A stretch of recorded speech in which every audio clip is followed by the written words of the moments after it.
ഇന്നൊരു പാർട്ടിക്ക് പോകണം. അപ്പോഴേക്ക് സാരി അന്വേഷിക്കേണ്ടി വന്നില്ല. അമ്മ കൊണ്ടുവന്ന സാരിയിൽ ഒന്ന് രണ്ടെണ്ണം കൂടി ബാക്കിയുണ്ട് ഉടുക്കാത്തതായിട്ട്.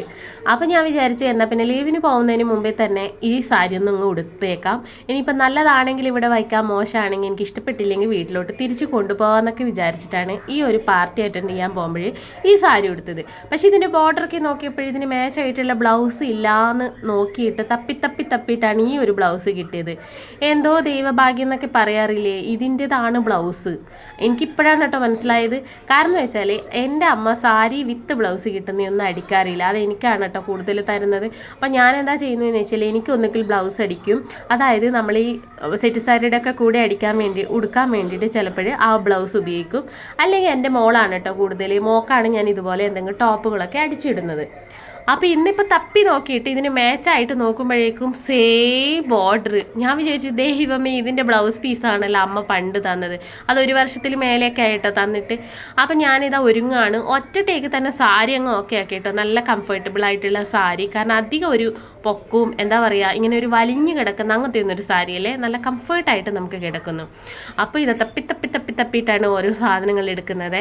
കാരണം അത്രയ്ക്ക് സൂക്ഷ്മതയാണ്. കാരണം മക്കളുള്ള ഏകദേശം ആൾക്കാരുടെ വീടും ഇങ്ങനെയാണെന്ന് വിചാരിക്കുന്നു. അപ്പോൾ ഇതാ മുടിക്കിടുന്ന ഒന്നും കാണാനില്ല. ഞാൻ സാധാരണ ഇങ്ങനെ ഒരു ക്ലിപ്പ് പോലുള്ള സംഭവമാണ് കേട്ടോ ഉപയോഗിക്കാറ്. അത് കാണാത്തതുകൊണ്ട് ഞാൻ വിചാരിച്ചു എന്നാൽ പിന്നെ ഈ ഒരു റബ്ബർ ബാൻഡ് പോലുള്ള സംഭവത്തിൽ അങ്ങ് റെഡിയാക്കി എടുക്കാമെന്ന്. അങ്ങനെ മാല ഇട്ടു. ഈ മാല എന്ന് വെച്ചാൽ മണിക്കുട്ടി ഒരു ആൻറ്റിയുടെ വീട്ടിൽ പോയി, നമ്മുടെ മലയാളി ആൻറ്റിയാണ്. ആൻറ്റിയുടെ വീട്ടിൽ പോയ സമയത്ത് മണിക്കുട്ടിയുടെ കഴുത്തിൽ ഇട്ട് കൊടുത്തിട്ട് മണിക്കുട്ടിക്ക് നല്ല ഭംഗിയുണ്ടെന്നും പറഞ്ഞിട്ട് പുതിയ മാലയാണ് കേട്ടോ കൊടുത്തത്. അവരധികം ഉപയോഗിക്കാത്ത പുതിയ മാല. ഞാൻ വിചാരിച്ചത് എന്തിനാ വെറുതെ കളയുന്നേ, ഞാൻ തന്നെ ഇന്ന് ഇട്ടിട്ട് ഉദ്ഘാടനം ചെയ്യിക്കാന്ന്.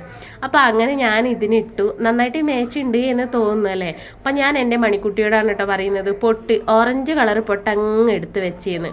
അപ്പോൾ ഇതെന്താണെന്ന് വെച്ചാൽ ലിപ്സ്റ്റിക്കാണ് കേട്ടോ ഞാൻ സിന്ദൂരായിട്ട് ഉപയോഗിക്കുന്നത്. ടിപ്സ് ആരും മറക്കല്ലേ, കാരണം അലർജിയൊക്കെ ഉള്ളവർക്ക് നമ്മുടെ സിന്ദൂരായിട്ട് ഉപയോഗിക്കാൻ പറ്റിയിട്ടുള്ളതാണ് ലിപ്സ്റ്റിക്ക്. വേറൊരു ലിപ്സ്റ്റിക്ക് എടുത്തപ്പോഴേക്കും എൻ്റെ പുത്രി ഇത്രയും ദിവസം ചെയ്തുകൊണ്ടിരിക്കുന്നത് ബ്ലഷൊക്കെ ആയിട്ട് എൻ്റെ ലിപ്സ്റ്റിക്കാണ് കേട്ടോ. ഡാസ്ലറിൻ്റെ നല്ല അടിപൊളി ലിപ്സ്റ്റിക്കായിരുന്നേ. പക്ഷേ എൻ്റെ മണിക്കുട്ടി ഉപയോഗിച്ച് അതൊരു പരുവത്തിലാക്കി. അങ്ങനെ ഒരുങ്ങിക്കെട്ടി അങ്ങ് റെഡിയായിരിക്കുന്നു. അപ്പോഴതാ പുറത്ത് നല്ല മഴ പെയ്യുന്നു. അതോടുകൂടി എൻ്റെ കോൺഫിഡൻസ് അങ്ങ് പോയി. എന്താണെന്ന് വെച്ചാൽ ഈ മഴയത്ത് ഇറങ്ങിപ്പോകുമ്പോൾ വല്ലാത്തൊരു പാടാണ്. സാരിയൊക്കെ ചുറ്റിപ്പിടിച്ച് പോകുന്ന ഒരു ബുദ്ധിമുട്ടുണ്ടല്ലോ, ഒന്നും പറയണ്ട. അപ്പം 2 കമ്മലെടുത്തു. അപ്പം എനിക്ക് തോന്നി ഈ വെള്ളയായിരിക്കും മാച്ച് എന്ന്.